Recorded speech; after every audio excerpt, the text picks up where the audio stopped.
NCC medical में जो आपके टेस्ट होते हैं कि क्या क्या बॉडी पार्ट्स चेक किए जाते हैं, वो टेस्ट पास करने के बाद आप मेडिकल एग्जाम पास करके एनसीसी में फाइनली आपका सिलेक्शन हो जाता है। इस वीडियो में मैं आज आपको सारे टेस्ट और चेकअप्स बताने वाला हूँ, प्लस ट्रिक्स भी बताने वाला हूँ कि कैसे आप उन सभी टेस्ट को पास कर सकते हैं और एक एनसीसी कैडेट बन सकते हैं। तो आज का वीडियो आप प्लीज़ पूरा देखना, ये आपके लिए बहुत ही ज़्यादा हेल्पफुल साबित होने वाला है। तो चलिए स्टार्ट करते हैं। सबसे पहले फ्लैट फुट का बताता हूँ। फ्लैट फुट में क्या होता है, ये जो पैर होता है वो समतल होता है, ठीक है। बट जब आपका मेडिकल होता है उसमें क्या चेक करते हैं, ये देखो आपको पैर में आर्क बनता वो दिख रहा है, ये आर्क बनना चाहिए, ठीक है। आपका फ्लैट फुट नहीं होना चाहिए। फ्लैट फुट हुआ तो आप मेडिकल अनफिट हो, ठीक है। आपका आर्क बनना चाहिए ये, तो आप मेडिकल फिट हो गए। नेक्स्ट पॉइंट आता है हमारा नॉक नीज का। नॉक नीज के बहुत बंदों के क्वेश्चन आते हैं कि सर हमारा नॉक नीज है उसको क्या करें। अभी देखो आप ऐसे खड़े रहते हो, दोनों एड़ी जोड़ के, ठीक है। उसके बाद आपके जो दोनों घुटने हैं इनके बीच में गैप बनना चाहिए। इंस्टेड इतना बनना चाहिए कि एक पतली स्केल या पतली लकड़ी इनके बीच में से निकल जाए।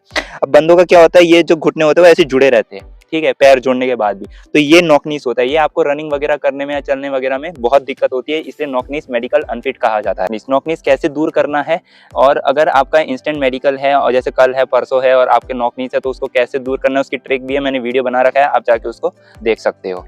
थर्ड पॉइंट आ जाता है आपके फिंगर्स का। आपके फिंगर के बीच में गैप नहीं होना चाहिए, यानी कि जब आप फिंगर बंद करते हो तो आपकी जो फिंगर्स है वो सीधी रहनी चाहिए, इनके बीच में गैप नहीं बनना चाहिए और ये ज़्यादा टेढ़ी मेढ़ी भी नहीं होनी चाहिए, ठीक है। फोर्थ आ जाता है पॉइंट आपके हैंड्स का। हैंड के बीच में जो पसीना बनता है, यानी जब आप हैंड बंद करते हो, अपना हाथ बंद करते हो तो इसमें पसीना आता है, ठीक है, वो पसीना नहीं आना चाहिए, वो भी मेडिकल पॉइंट होता है।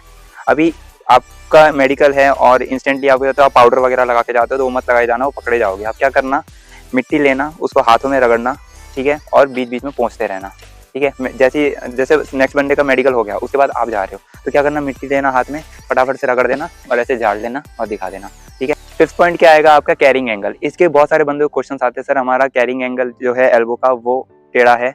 तो वो बंदों का तभी आता है मैक्सिमम, या तो जेनेटिक्स प्रॉब्लम होती है या फिर जब वो बढ़ रहे होते हैं, एडोलेसेंस में आते हैं, यानी कि जब ग्रोथ हो रही होती है आपके हार्मोन्स की, तो तब थोड़ी कमजोरी की वजह से टेम्पररी आता है, या फिर अगर आपका फ्रैक्चर हुआ होता है तो वो होता है। वरना अगर आप अपने दो हाथ ऐसे जोड़ोगे तो ये जो दो एल्बो है इसके बीच में ये गैप रहना चाहिए, ठीक है। जो बॉयज होते हैं उनका 5 से 15 डिग्री का कैरिंग एंगल होता है, और जो वुमेन होता है उनका 10 to 20 डिग्री का कैरिंग एंगल होता है, ठीक है। कैरिंग एंगल यानी कि ये जो आपके यहाँ पे बोन जॉइंट होगा, वो जॉइंट और ये जॉइंट ये एकदम सीध में होना चाहिए, और ये दोनों जो है ये वाला और ये वाला एल्बो ये जुड़ना नहीं चाहिए, ठीक है, जब आप अपने हाथ ऐसे करते हो। अगर आपके हाथ जुड़ रहे हैं तो आप मेडिकल अनफिट हो। नेक्स्ट पॉइंट आता है चेस्ट का। ये सबसे मेन होता है खासकर बॉयज के लिए। जो चेस्ट होती है आपका, जो नापा जाता है सेंटीमीटर में, वो होता है 75 to 80 सेंटीमीटर, और जब आपको चेस्ट फुलाने के लिए बोलते हैं तो वो 5 सेंटीमीटर आपकी फुलनी चाहिए, ठीक है। अभी चेस्ट आपकी यहाँ से नापी जाती है, पर टेस्ट हार्ड होता है। सिलेक्शन प्रोसेस हार्ड इसलिए करते हैं क्योंकि वैकेंसी कम रहती है और बंदे सिलेक्शन के लिए बहुत होते हैं, तो वो आपके लोअर चेस्ट से नापते हैं, ठीक है। लोअर चेस्ट में आपका कम से कम 75 to 80 सेंटीमीटर होना चाहिए, और फुलाने के बाद यानी सांस लेने के बाद। अब सांस लेने के भी दो तरीके हैं, एक तो सांस लेते हैं हम नॉर्मली, उसमें चेस्ट फूलती है, और दूसरा बंदा क्या करता है, ऐसे कर देता है। तो ये मत करना, ये आपका नेगेटिव पॉइंट हो जाएगा, आप मेडिकल अनफिट हो जाओगे। तो एक नॉर्मल सांस लेनी, बस ये नॉर्मल सांस लेनी है आपकी, आराम से 5 सेंटीमीटर फूल जाएगी, ठीक है। इसकी आप योगासन प्रैक्टिस होती है वो करते रहोगे तो आप आराम से हो जाएगा, कोई दिक्कत नहीं है, कोई टेंशन लेने की जरूरत नहीं है। बहुत नॉमिनल से मेडिकल टेस्ट होते हैं, सब क्लियर हो जाता है। नेक्स्ट पॉइंट आ जाता है आपका शोल्डर लाइन का। ये एकदम इन लाइन होना चाहिए, यानी इन लाइन, एक लाइन में होना चाहिए शोल्डर्स, ठीक है। किसी के झुके रहते हैं, किसी के टेढ़े रहते हैं, आगे पीछे रहते हैं, वो नहीं होना चाहिए, इन लाइन होने चाहिए, ठीक है। नेक्स्ट आ जाता है आपके टीथ का। आजकल की जो जनरेशन है आप देखते हैं सिगरेट पीते हैं, गुटखा खाते हैं, सब ये सब नशे वगैरह की चीज़ें हैं, नहीं करनी चाहिए, क्योंकि आप करियर बनाना है, फोकस करना है अपने गोल पे, ठीक है। तो ये सब खाना बंद कर दो, इसलिए चेक भी किया जाता है, आपको आगे जाने पे आपकी जो जॉब वगैरह है उसमें बहुत दिक्कत आती है। इससे मेरी सलाह यही रहेगी कि मत खाया करो, आपके दांतों में गुटके वगैरह अटके रहते हैं, ठीक है, तो वो भी आपके चेक करते हैं दांतों में, और दांत ज़्यादा टेढ़े मेढ़े भी नहीं होने चाहिए, ठीक है। नेक्स्ट आ जाती है आपकी नोज की बोन।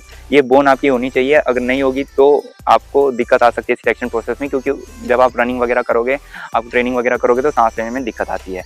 नेक्स्ट आ जाता है आई साइट आपकी 6/6 होनी चाहिए। ये इसलिए चेक किया जाता है कि एनसीसी में फायरिंग से स्कोप बहुत ज़्यादा होता है आगे बढ़ने के लिए। ये ईयर आपके क्लीन होने चाहिए। नेक्स्ट आपके जो हेयर है, हेयर कट, वो शॉर्ट रख के जाना, खासकर जब एनसीसी मेडिकल में जा रहे हो। ठीक है, वो जंगली जैसे बाल रख के मत जाना, वरना वो भी एक नेगेटिव पॉइंट हो जाता है। फिर नेक्स्ट पॉइंट आ जाता है आपकी जो रीढ़ की हड्डी होती है, बैकबोन होती है, वो एकदम स्ट्रेट होनी चाहिए। यानी बॉडी स्ट्रक्चर एक नॉर्मल ह्यूमन बॉडी का जो एक जनरल बॉडी स्ट्रक्चर होता है वो आपका होना चाहिए। ज्यादा शरीर टेढ़ा मेढ़ा नहीं होना चाहिए। और अगर आपका शरीर में कोई फ्रैक्चर है, कुछ इंजरी है, वो परमानेंट नहीं होनी चाहिए। अगर टेम्पररी है या थोड़ा ऑपरेशन वगैरह हुआ है तो वो चल जाएगा, क्योंकि वो ठीक हो जाएगा टेम्पररी, बट परमानेंट नहीं होना चाहिए। क्योंकि आप एनसीसी ज्वाइन कर रहे हो, आर्मी, नेवी, एयरफोर्स, वो इसलिए कर रहे हो क्योंकि आपको डिफेंस सेक्टर में जाना है। आगे आपका इसका बहुत सारा बेनिफिट मिलता है सी सर्टिफिकेट का। तो गवर्नमेंट जॉब के लिए, जैसे आप आर्मी में जाना चाहते हो, नेवी में, एयरफोर्स में, तो वहाँ पे भी सेम टाइप का मेडिकल होता है, इससे थोड़ा एडवांस होता है इसी स्ट्रक्चर में है। तो उसमें आपको दिक्कत ना आए, इसलिए अभी एनसीसी में ये मेडिकल चेक किया जाता है आपका सिलेक्शन के टाइम पे।